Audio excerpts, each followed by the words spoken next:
It had been such a long road. Every day I sat at my kitchen table with a cup of tea, scrolling through job sites, updating my resume, writing cover letters that seemed to vanish into thin air. I'd been rejected so many times that I stopped opening some of the responses. Most of them said the same thing anyway: we've decided to go in a different direction, or worse, nothing at all. I wasn't young anymore, and in the job market, that mattered more than anyone wanted to admit. But I kept pushing. I wasn't ready to give up on myself. That morning felt like all the others. The light was warm through the window and I had my hands wrapped around my favorite mug. I wasn't expecting anything.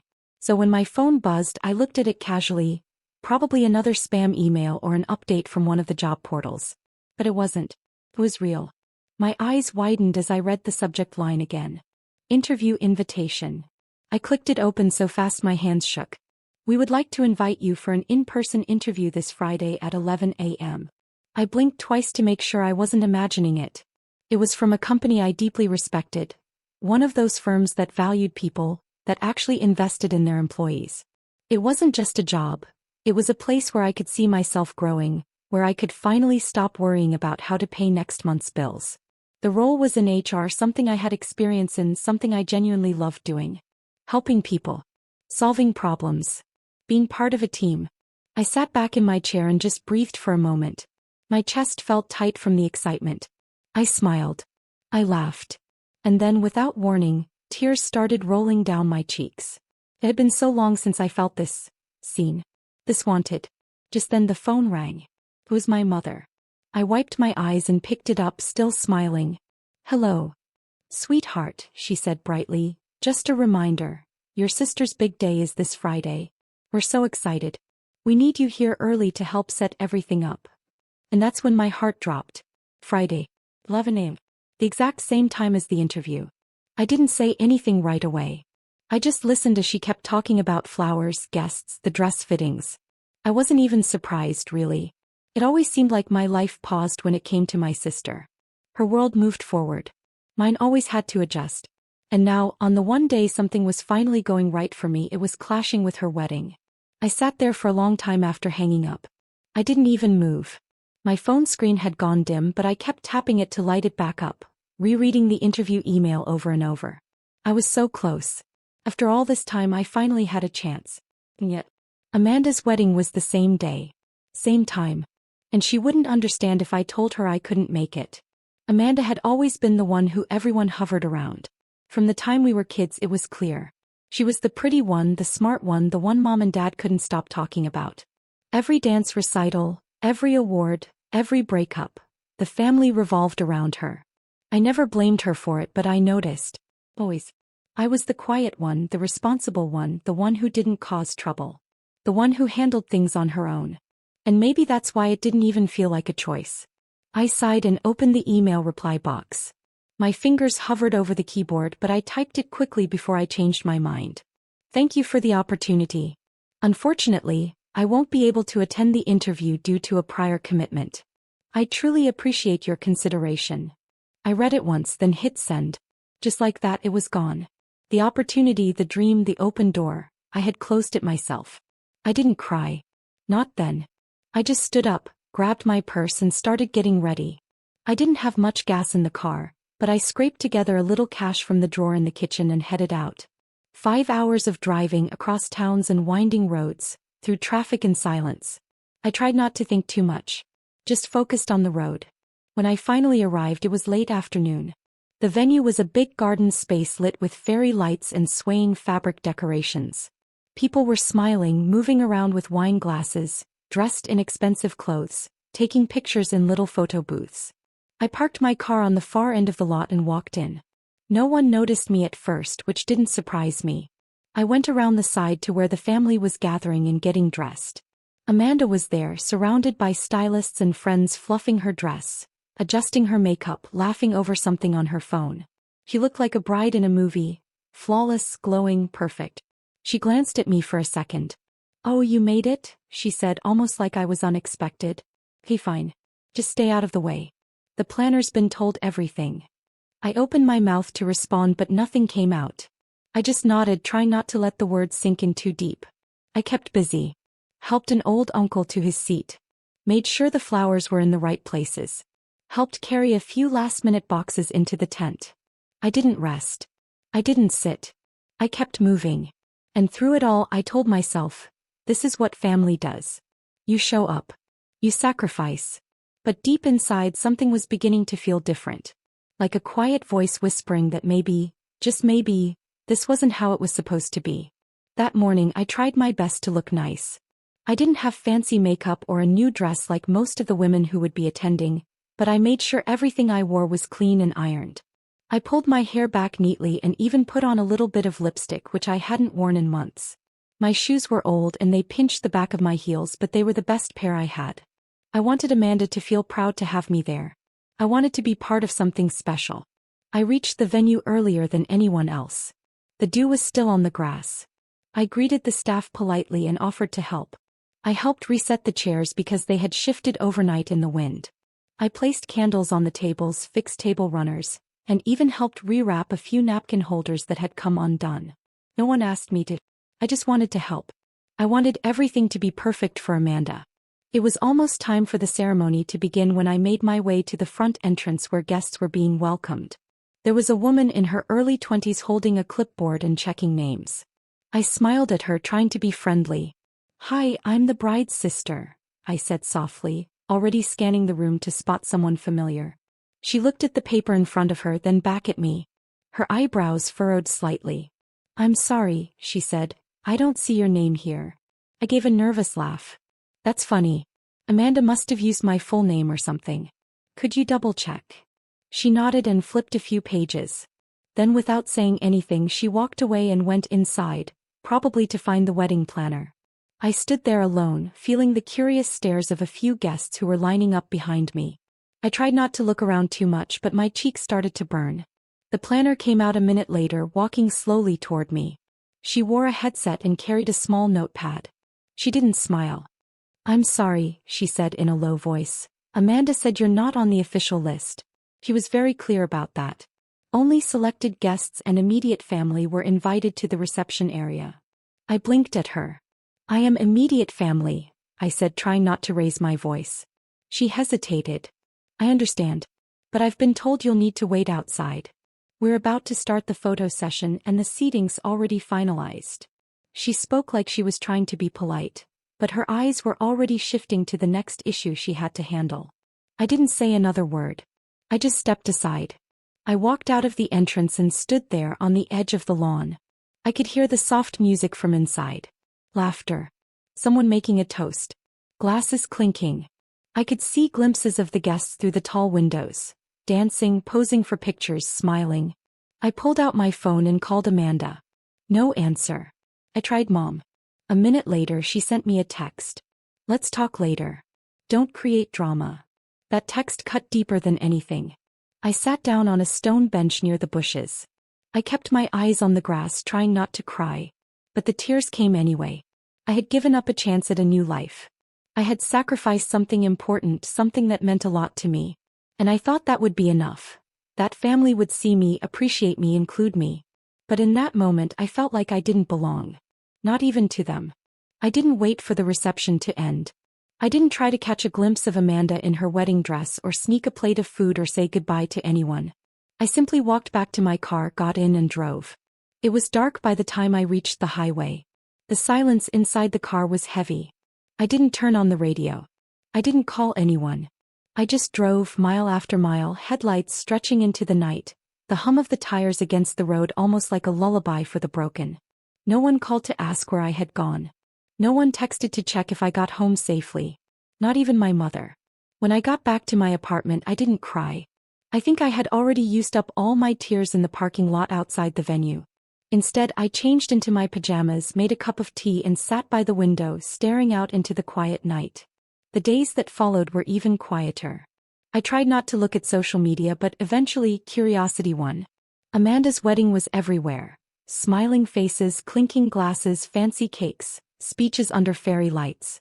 There she was in her dress, posing with Mom, with friends, with cousins from both sides of the family. There were over 200 photos. I wasn't in a single one. Not in the background. Not off to the side. It was like I hadn't even been there. And maybe that was the truth. The more I thought about it, the more I began to see the signs I had ignored. Amanda never really spoke to me during the wedding prep. She didn't ask my opinion, didn't include me in the group chats, didn't even mention my name in any of her excited Instagram posts. She didn't want me there. Maybe she thought I'd embarrass her. Maybe I wasn't pretty enough or successful enough or dressed well enough. Maybe being her older sister who still struggled to land a stable job made her feel ashamed. That realization didn't hit me all at once. Came in pieces quietly like little needles poking through skin. But when it finally settled in, it hurt more than anything else. Because I had loved Amanda deeply. I remembered holding her hand when she had nightmares as a kid. I remembered braiding her hair before picture day. I remembered sneaking into her room with a bowl of ice cream after her first breakup. I drove her to college on move-in day, helped set up her room, and even gave up mine when she came home crying and needed space. All of that, every moment, every sacrifice, didn't matter. She couldn't even write my name on the guest list. One afternoon I took out the box I kept of her. Old birthday cards, childhood photos, silly gifts we'd exchanged over the years. I looked at each item slowly, feeling something heavy press against my chest. Then I put them all in a new box. I taped it shut, carried it to the attic, and left it there. That chapter, whatever it had been, was over. It had been 6 months since the wedding, 6 months since I had walked away from my sister's big day feeling like I had been erased. Life had quietly continued without me, and I had let it. I didn't actively try to stay in touch with anyone. It was as if we had all gone our separate ways, whether by choice or circumstance. I kept myself busy with job applications, hoping for a chance, a real chance to make something of myself. And then one day the email came. It wasn't from a big company. It wasn't the glamorous job I had once dreamed of, but it was something. A small, local business, a company that seemed like it might be a good fit. They had seen my resume and wanted to meet me. I felt a wave of anxiety wash over me, but also hope. I had nothing to lose. I replied quickly, and within a few days I was walking into the small office for the interview. The owner, Mr. Reynolds, was nothing like the corporate people I had met before. He didn't care about my age or what my resume looked like. He wasn't trying to impress me with his title or power. He was kind. "You're older than most applicants," he said, looking at my resume and smiling. "But you have heart. That's what we need around here." I wasn't sure what he meant, but it felt genuine. Maybe it was the sincerity in his eyes or the way he made me feel like I mattered. It wasn't a perfect interview, but it didn't need to be. He hired me that day. It wasn't easy though. I started at the bottom just like everyone else. But I worked hard. I didn't complain. I learned everything I could, did the little things well, and slowly earned the trust of my colleagues. People could see that I cared about the work I did, that I was reliable. In a year I was promoted to team lead. Then, another year later, I was the manager of the HR department. I handled employee relations, company events, everything that helped make the place run smoothly. But then one morning I sat down at my desk, went through the new applications, and my eyes landed on a name. Daniel.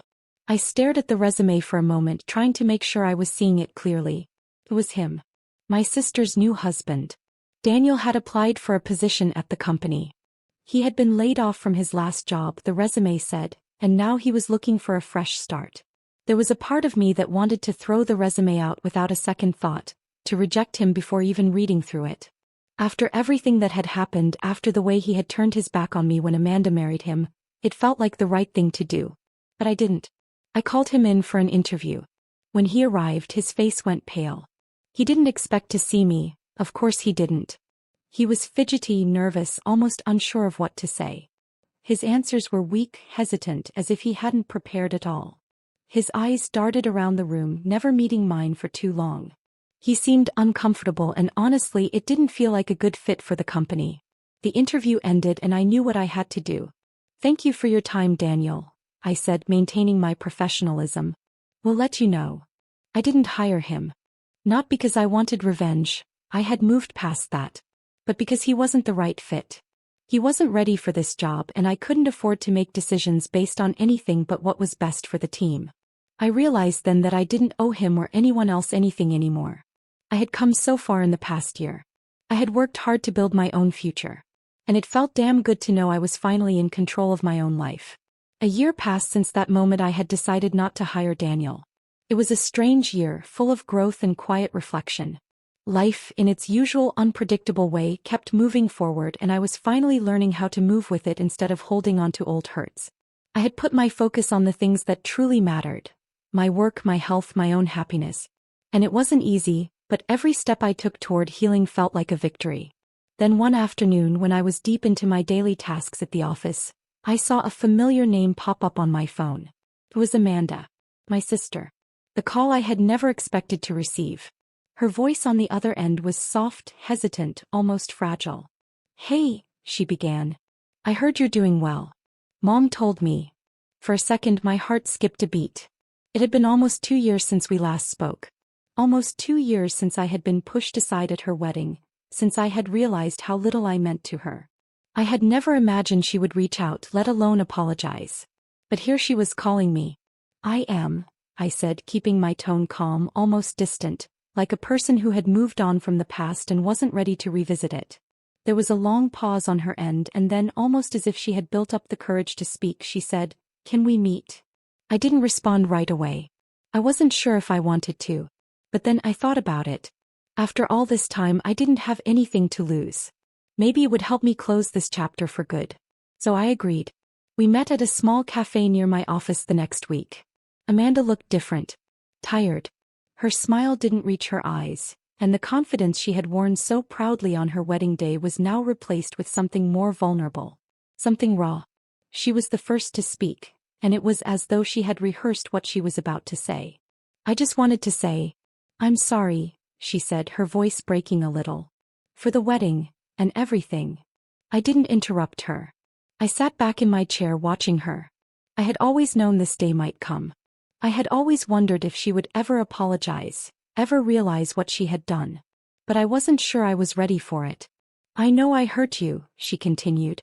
"I was just so insecure. I thought if you were there you would outshine me. Take away my moment. I didn't want to share it." She paused, tears filling her eyes. "I didn't want to share him either. I didn't want to share anything with you." Her words hit me, but in a way that surprised me. It wasn't anger I felt, it was pity. I realized she hadn't been the one hurting me at all. She had been the one who was scared, insecure, small. She went on to explain how things had gone downhill after the wedding.